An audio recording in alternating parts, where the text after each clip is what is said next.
میدونی چرا به هیچ جا نمیرسی؟ چون که کم‌هوشی. میدونی چرا جایگاهت تو جامعه انقدر پایینه و درآمدت کمتر از بقیه است؟ به خاطر اینکه بی‌عرضه‌ای. خیلی آدما بودن که از تو پایینتر بودن، الان ترفیع گرفتن از تو بالاترن. خیلیا بودن درآمدهای کمتر از تو داشتن، ولی الان خیلی درآمدشون از تو بالاتره. اما تو هنوز نمیدونی با خودت چندی. خیلیا با قیافه‌های خیلی معمولی‌تر از تو الان توی رابطه‌های رابطه‌های خیلی عالی دارن.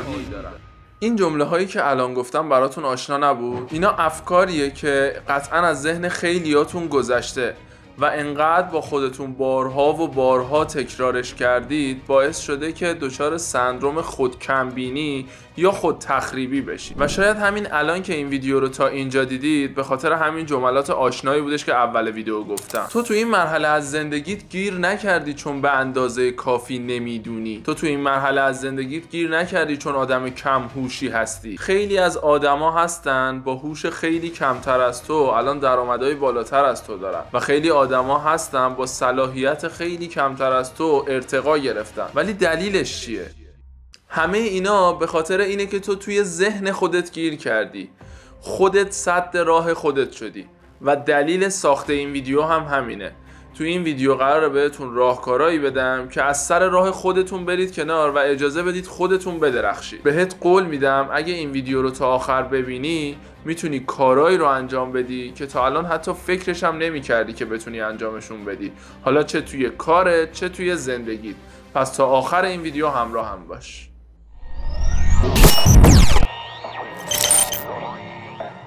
سلام، من مهدی ام و توی این کانال قراره که راه‌های درست زندگی کردن توی دنیای مدرن رو با استفاده از منابعی که در دسترسمونه کشف کنیم و کنار هم دیگه رشد کنیم. اگه تو هم دوست داری که جزوی از ما باشی حتما کانال رو سابسکرایب کن تا با هم بریم سراغ موضوع امروزمون. اولین چیزی که تو این ویدیو می‌خوایم بریم سراغش اصطلاحیه به نام وینر افکت. حالا وینر افکت یا اثر برنده چی هستش؟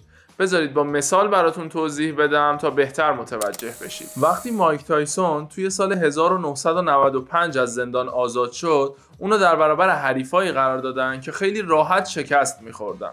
اون چند تا برد سریع به دست آورد و اعتماد به نفسش بالا رفت و دقیقاً یک سال بعد از آزادیش از زندان، یعنی سال 1996، قهرمان سنگین وزن جهان شد. بعد از این موضوع اومدن یه کار جالبی انجام دادن. برای اینکه این نظریه رو آزمایش کنن اومدن توی یه جعبه یه سری موش قرار دادن و به همشون به جز یکیشون یه دارویی زدن که ضعیف بشن. بعد اینا رو مقابل هم قرار دادن که با هم مبارزه کنن و این موشی که عادی بود تونست اون موشای دارو خورده رو خیلی راحت شکست بده. بعدش اومدن یه موش عادی رو کنار این موشه گذاشتن و اون موشه هم خیلی راحت شکست داد. بخوام به زبون ساده بگم، شخصیت برنده توی این موش شکل گرفته بود. عادت کرده بود به بردن، عادت کرده بود به شکست دادن حریفاش. به خاطر این وقتی یه موش عادی هم اومد به همون راحتی که موشای دارو خورده رو شکست داده بود اونم شکست داد. شما هم وقتی توی زندگیتون یه سری برد و موفقیت پشت سر هم کسب کنید باعث میشه که این شخصیت برنده توتون شکل بگیره و عادت کنید به برنده بودن، عادت کنید به موفق بودن. اما اگه ذهنیتتون با این چیزی که گفتم متفاوته، حس میکنید تو ذهن خودتون گیر کردید، حس میکنید هیچ کاری نمیکنید، منفعل شدید، باید بگم که شما وارد چرخه باخت شدید. منظورم این نیستش که قراره دیگه تا ابد همیشه بازنده بمونینا، ولی میخوام بگم که این چرخه برعکس هم عمل میکنه. خب الان حتما داری با خودت میگی که من دقیقاً باید چی رو ببرم، باید کدوم موفقیت رو توی زندگی عادیم کسب کنم که بتونم این شخصیت برنده رو توی خودم شکل بدم. پس لازمه که من الان این موضوع رو بیشتر براتون بشکافم. ببینید شما حتما لازم نیست برد خیلی بزرگی به دست بیارید، موفقیت خیلی بزرگی به دست بیارید تا وارد این چرخه بشید. تنها کاری که باید بکنید اقدام کردنه. همونطور که توی ویدیو قبلیمون، ویدیو اعتماد به نفس، بهتون گفتم، لینکش هم براتون تو دیسکریپشن گذاشتم. همونطور که اونجا بهتون گفتم اقدام کردن و عمل کردن به قولایی که به خودمون میدیم خودش یه موفقیت توی زندگی ما حساب میشه. وقتی ما شروع میکنیم به قولها و وعده هایی که به خودمون دادیم دونه دونه عمل میکنیم تو طول روز، اینا هر کدوم برای ما توی ذهنمون یه موفقیت حساب میشه و این موفقیت ها و این بردا وقتی کنار هم قرار میگیره، وقتی شما هر روز به قولایی که به خودتون دادید عمل میکنید، توی ذهن شما یه شخصیت برنده پیدا میکنید، چون هر وقت هر چی گفتید بهش پایبند موندید. حالا برعکسش، اگه هر روز فقط بشینید و هیچ کاری نکنید و هی به خودتون قول بدید، مثلا بگید من فردا صبح زود بیدار میشم تا لنگ ظهر بخوابید، بگید من فردا باشگاه میرم نرید و کلی قولای دیگه به خودتون بدید و بزنید زیرش، کم کم ذهن شما میفهمه که شما آدم قابل اعتمادی نیستید و شما وارد چرخه باخت میشید. و وقتی این اتفاقات تکرار بشه و شما وارد چرخه باخت بشید، از همونجا فرسودگی و ناامیدی و افسردگی میاد سراغتون. چیزی که به نظر میاد اینه که دلیل فرسودگی آدما زیاد کار کردن نیست، بلکه هیچ کار نکردنه. مثلا فرض کنید شما بایدا و وظایفی که به دوشتونه رو پشت گوش میندازید فرداش هم دوباره میندازید فردا و مثلا یک هفته میگذره و شما با کوهی از بایدها و وظایفی که به عهده‌تون بوده و پشت گوش انداختید روبرو میشید. کاری که من خودم انجام دادم برای اینکه بتونم به ذهنم نظم بدم و منو توی مسیر قرار بده و از تلمبار شدن این کارا جلوگیری کنه، خریدن یه دونه از این دفترچه های تو دو لیست بود و این باعث شدش که من از شب قبلش یا روزش بنویسم که چه وظایف و کارهایی برای اون روز دارم و باعث شدش که کارام دیگه تلمبار نشه و بدونم که من توی این روز این وظایفو دارم و باید انجامشون بدم. البته کلی نرم افزار موبایلی هم هستش که دقیقاً همین کارو انجام میده، حتی بهتون نوتیفیکیشن هم میده برای یادآوری کارا، ولی من خودم با نسخه کاغذی خیلی راحت ترم. وقتی که نرم افزار موبایلیشو ریختم این برنامه رو، خیلی ایگنورش میکردم، خیلی توجه نمیکردم به نوتیفیکیشن هایی که میداد، ولی وقتی که این نسخه کاغذی رو گرفتم و جلو روم میذارم، باعث میشه که بارها و بارها اینو چک کنم و باعث میشه که کارام یادم نره. ولی خب این قضیه برای هر کس متفاوته دیگه. برای من نسخه کاغذی خیلی بهتره، ولی خب برای شما شاید نسخه موبایلی بهتر باشه. میتونید امتحان کنید، آزمایش کنید و ببینید که شما چه جوری راحت ترید. کلارک کگلی که امیدوارم اسمشو اشتباه نگم، توی یکی از پادکستاش راجع به عملگرا بودن یه داستانی میگه که خیلی جالبه. بشنویدش. When I was back 21, 2022-ish, I was on that peak creative spark. Like I was just getting to 1 million subscribers. That's all I cared about. That was my only goal. Just laser focused on it. And so I was posting like up to 5 shorts a day. I was filming 3 videos a week. I was just like whatever it took to get to 1 million subscribers. But once I got out of my own head and I was just in creative flow, videos were easy. And posting didn't feel like this big, insurmountable task with all this pressure behind it. Versus, I'll be honest, the last couple years, guys, or ever since I hit 1 million subscribers, really, something changed in my brain to where I viewed posting as this, it has to be this big production. It had to be like, what's the script? What's the lighting? Is the audio good? The pacing, the music, the editing, which takes so much time, which means you only post like once a week. And then by the time you post it, you're kind of out of shape creatively. It might be a week or 2, and that momentum just flatlines. Then if that video doesn't do well, this momentum feels like it's working backwards. So you kind of tap into this loser effect if you have a flop and you're only posting once a week. So that's how I've found the winner effect, is by doing more, not less, in a weird backwards way. خود منم این موضوع رو تجربه کردم. همین کانال یوتیوبی که میبینید الان زدم قرار بود 1 سال پیش بزنم. رفتم تابلو خریدم، رفتم چیزای دکوری خریدم، هی مثلا زاویه دوربین رو تو جاهای مختلف خونه میذاشتم، امتحان میکردم، جواب نمیگرفتم. حتی توی بحث محتوا هم با خودم کلنجار داشتم. هی میخواستم چیزی که قرار ارائه بدم خیلی درجه 1 و بی‌نقص و بدون مشکل باشه.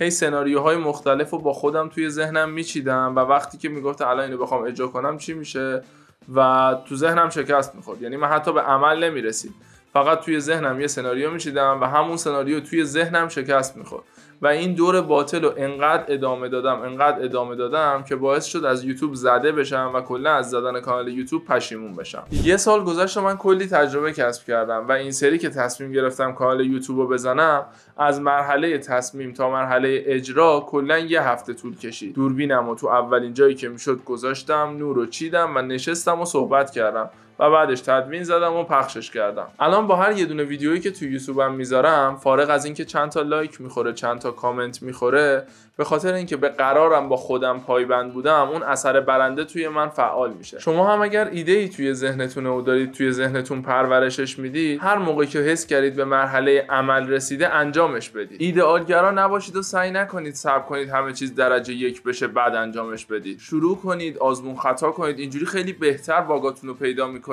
و برای رفع این باگا میتونید راههای عملی تری پیدا کنید. حالا در ادامه میخوام چند تا راهکار عملی بهتون بگم بگم تا بتونید اثر برنده رو توی خودتون فعال کنید. اولش از اینجا شروع کنید که بردها و موفقیت‌های روزانه‌تون رو بنویسید. تمام تلاشتون رو بکنید که هر روز حداقل 5 تا موفقیت برای خودتون بنویسید. اینجوری ذهنتون شرطی میشه که بیشتر بردا رو ببینه. تفاوت بین حرکت و عمل رو بدونید. حرکت یعنی تحقیق، برنامه‌ریزی، استراتژی. خب این مفید هست اما نتیجه‌ای برای شما تولید نمی‌کنه چون توی ذهنتونه.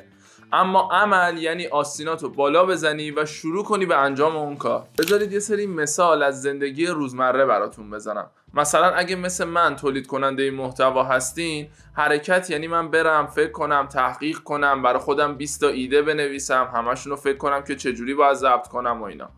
اما عمل یعنی یکی از این ایده ها رو وردارم، برم سر لوکیشن و ضبطش کنم. همینو بس. حالا بذارید یه مثال درباره ورزش براتون بزنم. توی ورزش حرکت یعنی تحقیق راجع به تناسب اندام، راجع به رژیم غذایی صحیح، راجع به فستینگ و هر چیزی که مربوط به ورزشه. ولی عمل یعنی بریم باشگاه، شهریه یه ماهو پرداخت کنیم و شروع کنیم به باشگاه رفتن. اکثرا آدما فکر میکنن که اگر قبل از عمل کردن همه چیزو قدم به قدم شفاف کنن میتونن خیلی عالی عمل کنن.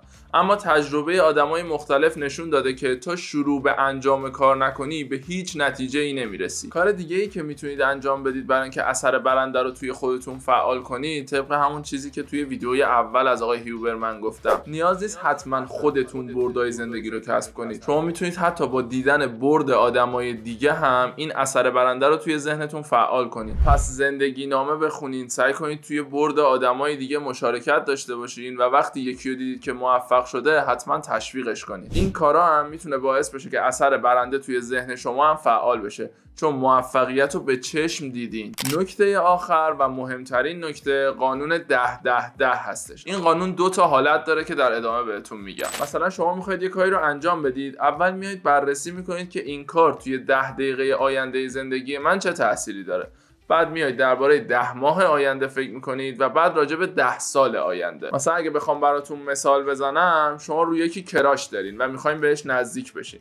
اولین چیزی که باید بررسی کنید 10 دقیقه دیگه چه اتفاقی میفته. خب احتمالاً یه مقداری خجالت میکشید. 10 ماه آینده چی؟ تقریبا هیچی ازش نمیمونه. و 10 سال آینده شما اصلا یادتون نمیاد که یه روزی رو اون آدم کراش داشتید و رفتید جلو و خجالت کشیدید. یا مثلا میخوای اولین ویدیوی یوتیوب تو بسازی، شاید یه ذره دستپاچه باشی، شاید اعتماد به نفس کافی نداشته باشی، شاید انرژیت متعادل نباشه، ولی اگه انجامش بدی چی میشه؟ 10 دقیقه بعد شاید یه خورده حس بدی داشته باشی. 10 ماه بعد شاید یه سریا ویدیوتو دیده باشن و تو یه ذره خجالت بکشی بابت ویدیویی که ساختی. اما 10 سال بعد چی؟ وقتی 10 سال از این ویدیو بگذره دیگه تو خجالت نمیکشی. حالا این مثالایی که براتون زدم وقتیه که قانون 10-10-10 برای یه کار رو به جلو و یه کار مثبت استفاده میشه، ولی کارایی اصلی این قانون برای وقتیه که یه کار اشتباه داری انجام میدی و میخوای ببینی تبعاتش توی 10 دقیقه بعد، 10 ماه بعد و 10 سال بعد از زندگی چیه. مثلا فکر کنید برای کسب و کارتون نیاز دارید که یه محتوا تولید کنید، ولی به خاطر اینکه سخته و پیچیدگی داره از زیرش در میرید. خب 10 دقیقه آینده چی میشه؟ یه ذره حتی احساس رضایت هم میکنید که خودتون رو خلاص کردید از کار سختی که باید انجام بدید. 10 ماه آینده چی؟ 10 ماه آینده شروع میکنید به دیدن اثرات منفی اون تولید نکردن اون محتوایی که اگر انجام میشد چه اتفاقی میافتاد. و 10 سال آینده چی؟ 10 سال آینده دقیقاً همون جایی هستید که الان هستید، به خاطر اینکه اون قدمی که اون موقع میتونستید وردارید و ور نداشتید برای زندگیتون. مثلا من خودم توی زندگی خودم خیلی از این قانون استفاده میکنم. مثلا شغلی که دارم و بررسی میکنم ببینم تو 10 ماه آینده برای من چه منافعی داره.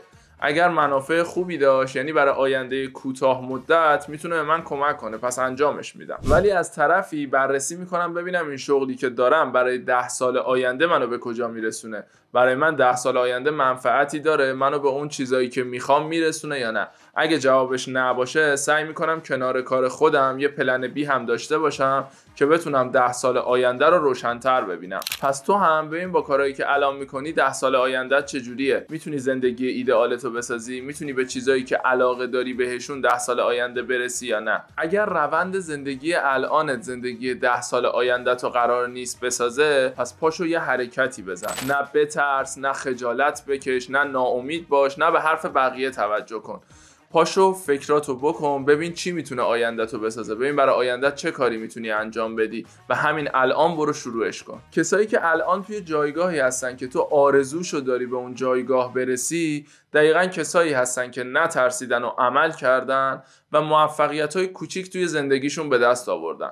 این باعث شده اثر برنده توشون فعال بشه و در آینده تونستن موفقیت‌های بزرگتری به دست بیارن. حرفا و صداهایی که توی ذهنت و باعث خودکمبینی تو میشه رو متوقف کن. اگه هنوز به اون جایی که می‌خواستی نرسیدی، به خاطر این نیست که تو بی‌عرضه‌ای. فقط باید از سکون دست بکشی و شروع کنی به عمل کردن و زندگی کردن. اگه تا اینجای ویدیو همراه من بودی، حتما ویدیو رو لایک کن و کانال رو سابسکرایب کن و برام کامنت کن که آخرین باری که یه ایده‌ای توی ذهنت داشتی که میتونسته به زندگیت کمک کنه ولی از ترس و خجالت اونو انجام ندادی چی بوده؟